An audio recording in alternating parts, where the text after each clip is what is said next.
कभी आसमान में टिमटिमाते तारों को देखकर सोचा है कि ये सब शुरू कैसे हुआ? यही है वो माइंड ब्लोइंग थ्योरी जो मॉडर्न कॉस्मोलॉजी वाले बताते हैं, बिग बैंग। यह इवेंट जो लगभग 13.8 बिलियन साल पहले हुआ था, वो असली बिगिनिंग है स्पेस और टाइम का। बिग बैंग कोई एक्सप्लोजन नहीं था, यह स्पेस का रैपिड एक्सपेंशन था।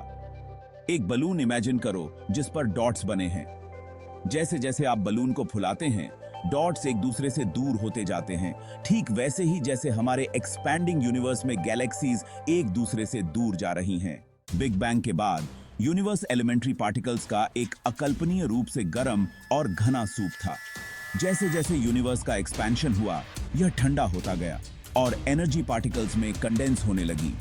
क्वार्क इपॉक में क्वार्क्स का निर्माण हुआ, जो प्रोटॉन्स और न्यूट्रॉन्स के फंडामेंटल बिल्डिंग ब्लॉक्स हैं।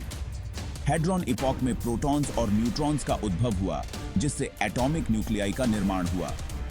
इन पार्टिकल्स के क्रिएशन ने पहले एटम्स के निर्माण के लिए स्टेज तैयार किया, जो स्टार्स, गैलेक्सीज और लाइफ के बिल्डिंग ब्लॉक्स हैं। शुरुआती यूनिवर्स हालांकि प्रोटॉन्स और न्यूट्रॉन से भरा हुआ था, लेकिन एटम्स बनने के लिए अभी भी बहुत ज्यादा गर्म था।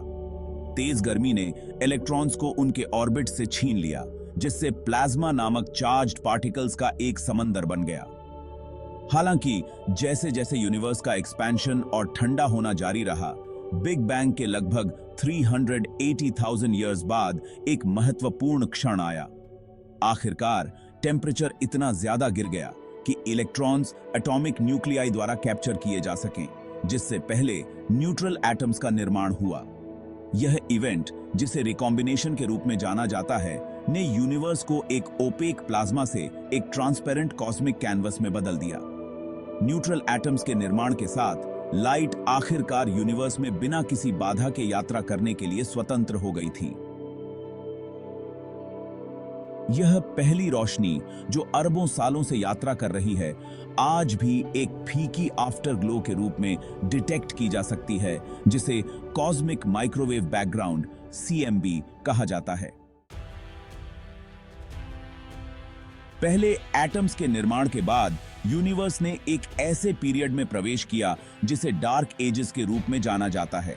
हालांकि अब लाइट स्वतंत्र रूप से यात्रा कर सकती थी, लेकिन कॉस्मोस को रोशन करने के लिए कोई स्टार्स या गैलेक्सीज नहीं थे। हालांकि इस अंधेरे में छिपा हुआ ग्रेविटी काम पर था, धीरे धीरे मैटर को एक साथ खींच रहा था। लाखों सालों में ग्रेविटी ने हाइड्रोजन और हीलियम के विशाल बादलों को एक साथ खींच लिया। ये बादल कुछ क्षेत्रों में दूसरों की तुलना में अधिक घने अपने ही वजन के नीचे ढहने लगे। जैसे जैसे वे ढहते गए, वे गर्म होते गए। आखिरकार उनके कोर्स में न्यूक्लियर फ्यूजन को इग्नाइट करने के लिए काफी ज्यादा टेम्परेचर्स तक पहुंच गए। यह पहले स्टार्स का जन्म था।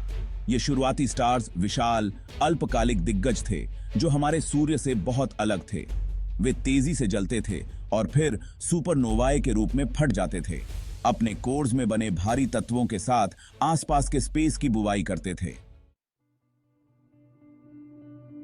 जैसे जैसे एस्ट्रोनॉमर्स ने कॉस्मोस में गहराई से प्रवेश किया, उन्हें एक चौंकाने वाली समस्या का सामना करना पड़ा। दृश्यमान पदार्थ, जो तारे और आकाश गंगाएं हम देखते हैं, आकाश गंगाओं के भीतर और उनके बीच देखे गए गुरुत्वाकर्षण प्रभावों के लिए जिम्मेदार नहीं थे। इससे डार्क मैटर की परिकल्पना हुई, जो पदार्थ का एक अदृश्य रूप है, जो प्रकाश के साथ इंटरैक्ट नहीं करता है, लेकिन एक गुरुत्वाकर्षण बल को प्रयोग करता है। जबकि हम डार्क मैटर को सीधे नहीं देख सकते हैं, दृश्यमान पदार्थ पर इसका गुरुत्वाकर्षण प्रभाव इसके अस्तित्व के लिए मजबूत सबूत प्रदान करता है। 1990 के दशक के उत्तरार्ध में एस्ट्रोनॉमर्स ने एक चौंकाने वाली खोज की। यूनिवर्स का विस्तार उम्मीद के मुताबिक धीमा नहीं हो रहा था, ये शायद तेज हो रहा था। इस खोज ने खेल में एक और रहस्यमय बल की ओर इशारा किया, एक ऐसा बल जो कॉस्मिक स्केल्स पर गुरुत्वाकर्षण का प्रतिकार करता है, जिसे डार्क एनर्जी नाम दिया गया है। बिग बैंग से लेकर विस्तारित होते यूनिवर्स तक कॉस्मोस की हमारी समझ ने एक लंबा सफर तय किया है। हमने तारों के जन्म और मृत्यु के रहस्यों को उजागर किया है, ब्लैक होल्स के रहस्यों का पता लगाया है और डार्क मैटर और डार्क एनर्जी के अस्तित्व को उजागर किया है। फिर भी हमने जितना कुछ भी सीखा है उसके लिए यूनिवर्स गहन रहस्य का स्थान बना हुआ है। डार्क मैटर और डार्क एनर्जी की प्रकृति मायावी बनी हुई है और यूनिवर्स की शुरुआत, वह सिंगुलैरिटी जिससे यह सब शुरू हुआ था, अभी भी हमारे वर्तमान सिद्धांतों की पकड़ से बाहर है।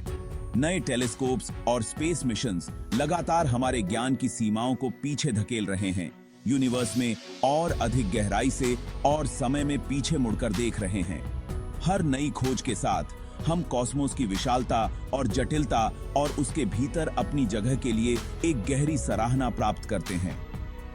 यूनिवर्स का अध्ययन एक विनम्र अनुभव है जो हमें याद दिलाता है कि हम खुद से कहीं अधिक भव्य चीज का एक छोटा सा हिस्सा हैं। बिग बैंग से लेकर विस्तारित होते यूनिवर्स तक कॉस्मोस की हमारी समझ ने एक लंबा सफर तय किया है। हमने तारों के जन्म और मृत्यु के रहस्यों को उजागर किया है, ब्लैक होल्स के रहस्यों का पता लगाया है और डार्क मैटर और डार्क एनर्जी के अस्तित्व को उजागर किया है। फिर भी हमने जितना कुछ भी सीखा है उसके लिए यूनिवर्स गहन रहस्य का स्थान बना हुआ है। डार्क मैटर और डार्क एनर्जी की प्रकृति मायावी बनी हुई है और यूनिवर्स की शुरुआत, वह सिंगुलैरिटी जिससे यह सब शुरू हुआ था, अभी भी हमारे वर्तमान सिद्धांतों की पकड़ से बाहर है। नए टेलीस्कोप्स और स्पेस मिशंस लगातार हमारे ज्ञान की सीमाओं को पीछे धकेल रहे हैं, यूनिवर्स में और अधिक गहराई से और समय में पीछे मुड़कर देख रहे हैं। हर नई खोज के साथ हम कॉस्मोस की विशालता और जटिलता और उसके भीतर अपनी जगह के लिए एक गहरी सराहना प्राप्त करते हैं। यूनिवर्स का अध्ययन एक विनम्र अनुभव है जो हमें याद दिलाता है कि हम खुद से कहीं अधिक भव्य चीज का एक छोटा सा हिस्सा हैं।